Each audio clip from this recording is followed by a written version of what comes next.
Everyone, কি খবর সবার? আমি সাদিয়া চলে এসেছি চিটাগাং সিরিজের লাস্ট ভ্লগ নিয়ে। আজকে আমরা চিটাগাংয়ের সুন্দর সুন্দর কিছু স্পট ঘুরে ঘুরে দেখবো আর তোমাদেরকেও ঘুরে ঘুরে দেখাবো। আমরা কোথায় থাকবো, কি কি খাওয়া দাওয়া করব, সব কিছু ডিটেলস তোমরা পেয়ে যাবে আজকের এই ভিডিওতে। সো কোথাও যাওয়া যাবে না, আমাদের সাথেই থাকতে হবে। ও কথা না বাড়িয়ে চলো শুরু করা যাক আজকের ভিডিও। আমরা আজকে জার্নিটা শুরুই করছি চিটাগাংয়ের টানেল দিয়ে। আমরা প্রথম দিন এসেছিলাম কিন্তু আমরা লেট হয়ে গিয়েছিলাম। টানেলটা 8টা পর্যন্তই অন থাকে, তারপর অফ হয়ে যায়। তো আজকে আর এই চান্সটা মিস করা যাবে না, তাই আমরা সকাল সকাল চলে এসেছি টানেলটা দেখার জন্য। সো চলো তোমাদেরকে চিটাগাং টানেলটা ঘুরে দেখাই।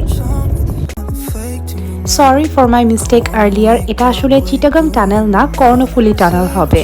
এনিওয়ে, কর্ণফুলী টানেলে আমাদের প্রবেশের জন্য 200 টাকার মতো টোল চার্জ পে করতে হয়েছে। আমরা টানেলের যত ভিতরে যাচ্ছিলাম, কানের মধ্যে কেমন জানি একটা চাপ আমরা সবাই ফিল করছিলাম।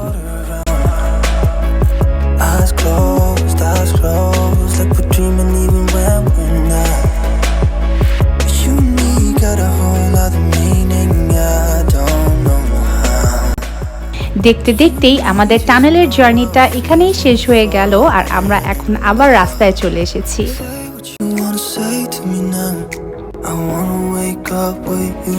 আমরা এখন যাচ্ছি পার্কি বিচের দিকে। এই সি বিচটা কর্ণফুলী টানেল থেকে মোটামুটি 1.5 কিলোমিটারের দূরত্বে অবস্থিত।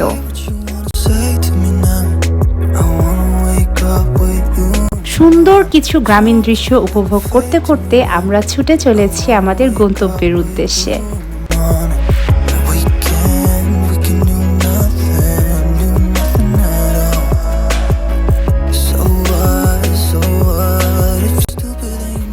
ফাইনালি আমরা চলে এসেছি চিটাগাংয়ের পার্কি বিচে। এটাকে কিন্তু এখানকার মিনি কক্সবাজারও বলা হয়ে থাকে। আমার কাছে কিন্তু বিচটা বেশ সুন্দর লেগেছে, কিন্তু পার্থক্য একটাই, কক্সবাজারের যে কোনো সমুদ্র সৈকতে গেলে আসলে এরকম সারি সারি জাহাজ দেখতে পাওয়া যায় না, যেটা এখানকার বিচগুলোতে খুবই ভিজিবল।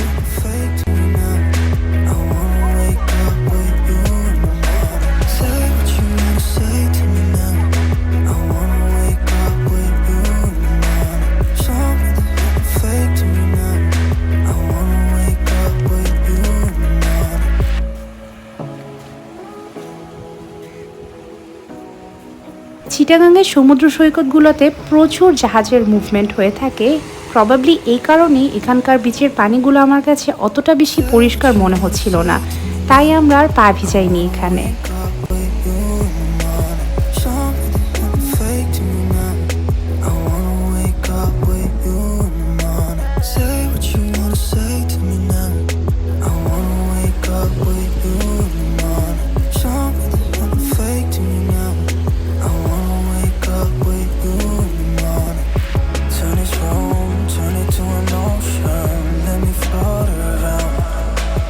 মোটামুটি 1.5 ঘন্টা বিচে টাইম স্পেন্ড করার পর আমরা এখন রওনা হয়ে গিয়েছি চিটাগাং সিটির উদ্দেশ্যে। আজকে আমরা ওখানেই থাকব। দিনের বেলা কিন্তু এলিভেটেড এক্সপ্রেসওয়ের ভিউটা আমার কাছে আরও বেশি সুন্দর মনে হয়েছে। দুপাশে শুধু সবুজ আর সবুজ, আর মাঝখান দিয়ে আমরা ছুটে চলেছি।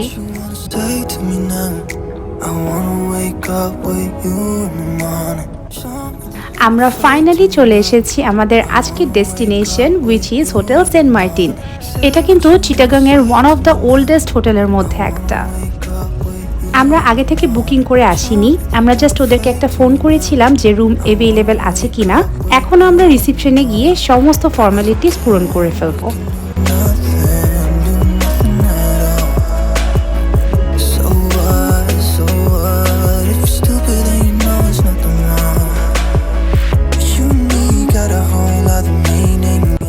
আই মাস্ট সে, ওদের রিসেপশন অ্যান্ড লবিটা কিন্তু খুবই সুন্দর, পুরাটাই উডেন ডেকোরেটেড।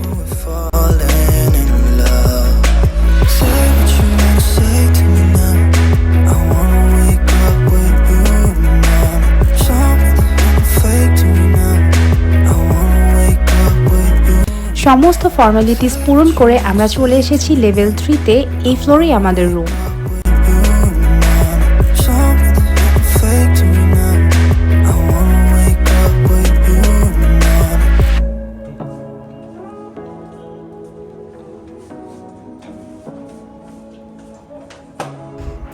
রুমটা কিন্তু মোটামুটি বেশ বড়। আমাদের এই রুমের সাথে অ্যাটাচড কোনো ব্যালকনি দেয়া নেই, বাট যে উইন্ডোটা দেয়া আছে সেখান থেকে কিন্তু মেন রোডের পুরো ফুল ভিউটাই দেখা যাবে।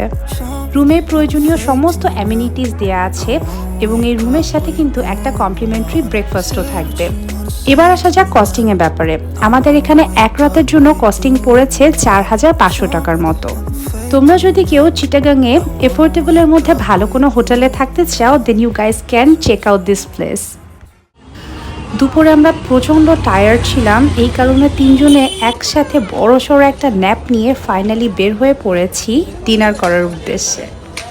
হোটেল থেকে বের হয়ে দেখি রাস্তার দুপাশে সারি সারি স্ট্রিট মার্কেট বসেছে অ্যান্ড প্রচুর মানুষ শপিং করতে এসেছে। আমার কাছে তো পুরো এনভায়রনমেন্টে একটা ফেস্টিভ মনে হচ্ছিল। মজার ব্যাপার হচ্ছে স্ট্রিট মার্কেট হওয়া সত্ত্বেও প্রত্যেকটা প্রোডাক্টই কিন্তু খুবই হাই কোয়ালিটির লাগছিল।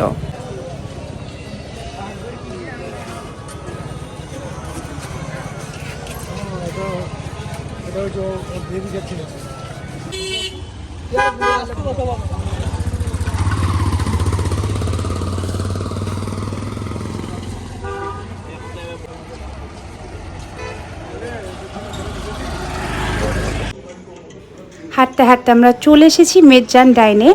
আর আমরা আজকে অর্ডার করেছি ওদের মেজবানি গরুর মাংস, বুটের ডাল দিয়ে লাউ, সাদা ভাত আর সালাদ। ওদের খাবারের টেস্টের ব্যাপারে আসলে নতুন করে বলার কিচ্ছু নাই। Their food is really good. খাবারটা কেমন ছিল?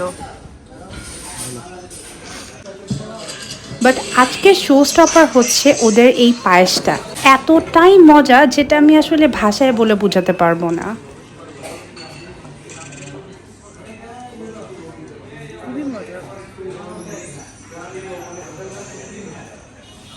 দেখো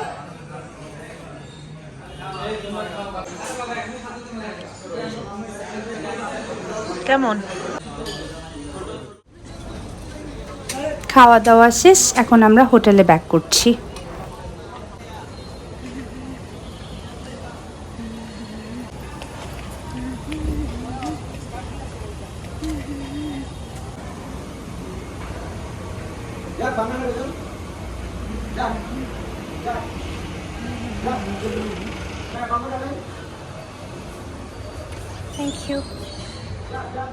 শুভ সকাল। আমরা ঘুম থেকে উঠে চলে এসেছি ওদের ডাইনিং এরিয়াতে ব্রেকফাস্ট করতে।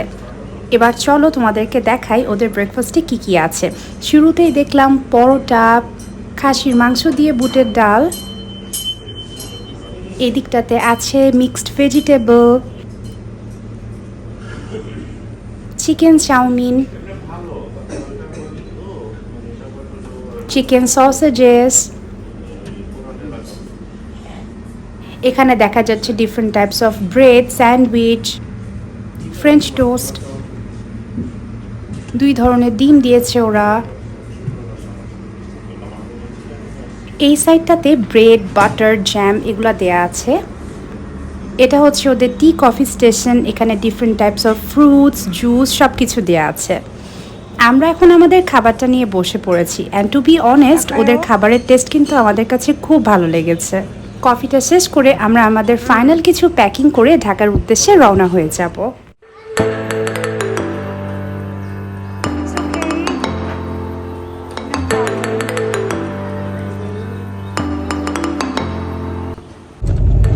চিটাগাংয়ে আমাদের জার্নি এতটুকু পর্যন্তই ছিল।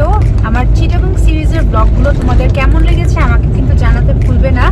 তোমাদের সবার সাথে দেখা হবে আমার নেক্সট কোনো ভিডিওতে। ততক্ষণ পর্যন্ত সবাই ভালো থেকো, সুস্থ থেকো। আমার আর আমার ফ্যামিলির জন্য সবাই প্লিজ দোয়া করো। আল্লাহ হাফেজ। আল্লাহ হাফেজ। আল্লাহ হাফেজ।